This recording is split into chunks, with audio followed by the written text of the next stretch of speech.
Download करें जनमत Haryana app.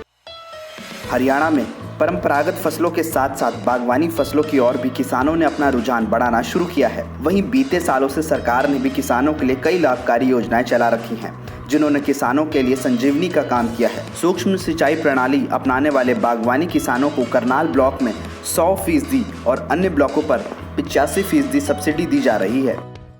जैसे हम करनाल ब्लॉक की बात करें अकेले की, तो इसमें 100% सब्सिडी है। इस सिस्टम के ऊपर किसान को सिर्फ अपना GST का जो पार्ट है वो देना पड़ेगा। करनाल ब्लॉक के अलावा जो बाकी ब्लॉक हैं, जैसे गरोंडा है, नीलोखेड़ी है, इंद्री है, निसिंग है, यहाँ पे सब्सिडी 85% सब्सिडी है।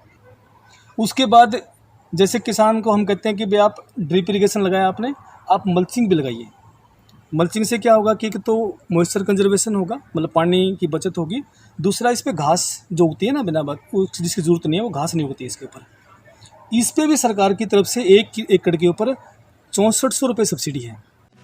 बात अगर किसानों की करें तो किसान भी नई तकनीक से नई फसलें उगा रहे हैं। किसान मनु ने बताया कि वो नॉन सीजन की फसलों पर काम कर रहे हैं और इससे उन्हें फसलों के दाम भी दोगुने मिल रहे हैं। उन्होंने कहा कि सरकार उनका सहयोग हर तरह से कर रही है। सब्सिडी के साथ साथ सरकार उन्हें नई तकनीक की फसलें उपजाने में भी सहयोग दे रही है।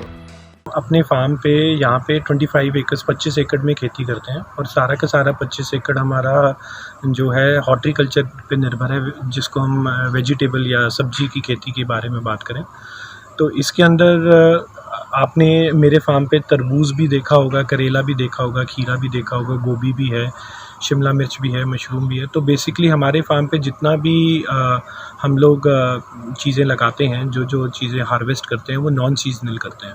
नॉन सीजनल करने से हमें ये बेनिफिट मिल जाता है कि हमें अश्योरेंस हो जाती है कि हमें कुछ बेयर मिनिमम प्राइस ऐसा मिलेगा जिससे हमारे खर्चे भी पूरे हो जाएंगे और हम लोग कुछ घर पे भी बचा के ले जाएंगे। कुछ एक क्रॉप्स ऐसी हैं जहाँ पे हम सरकार के पोर्टल के ऊपर उसको अगर रजिस्टर करें तो हमको उसका MSP मिलता है, जैसे पोटैटो, टमेटो, कॉलीफ्लावर, ठीक है, ऐसी कुछ वेजिटेबल्स।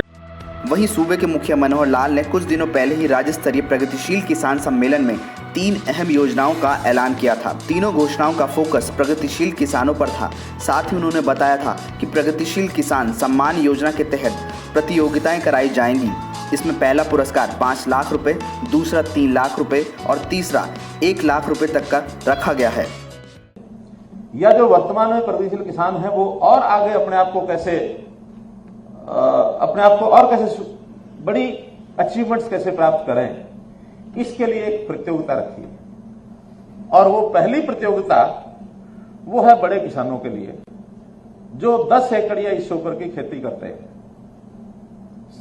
बाकियों के लिए भी है, लेकिन पहली वो बता रहा हूं मैं कि उसमें 3 तरह के प्राइज रखे जाएंगे। एक पहला इनाम साल के बाद फर्स्ट प्राइज होगा 5 लाख रुपए का,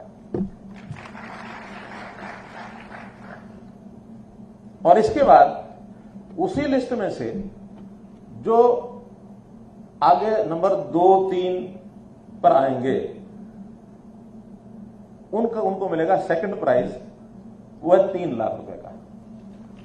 यानी सेकंड प्राइज होगा नंबर 2 और 3 के लिए, और अगले 5 यानी 4, 5, 6, 7, 8 तक ये थर्ड प्राइज होगा, इनको मिलेगा 1 लाख रुपया। प्रदेश में किसानों की आमदनी को किस तरह से बढ़ाया जाए, इसको लेकर प्रदेश की मनोहर लाल सरकार लगातार प्रयास कर रही है और सरकार द्वारा किए जा रहे प्रयासों का असर भी किसानों पर साफ तौर पर नजर आ रहा है। अब देखना ये होगा कि सरकारी योजनाएं किसानों के सपनों को उड़ान की कितनी ऊंचाई और देती हैं। ब्यूरो रिपोर्ट, जनमत हरियाणा। राजनीति के आगे, राजनीति के पीछे, हर हलचल को जानने के लिए हमारे YouTube चैनल जनमत हरियाणा को लाइक करें, सब्सक्राइब करें और अपडेट रहने के लिए बेल आइकन दबाना ना भूलें। देखते रहें जनमत हरियाणा, सच के अलावा कुछ भी नहीं।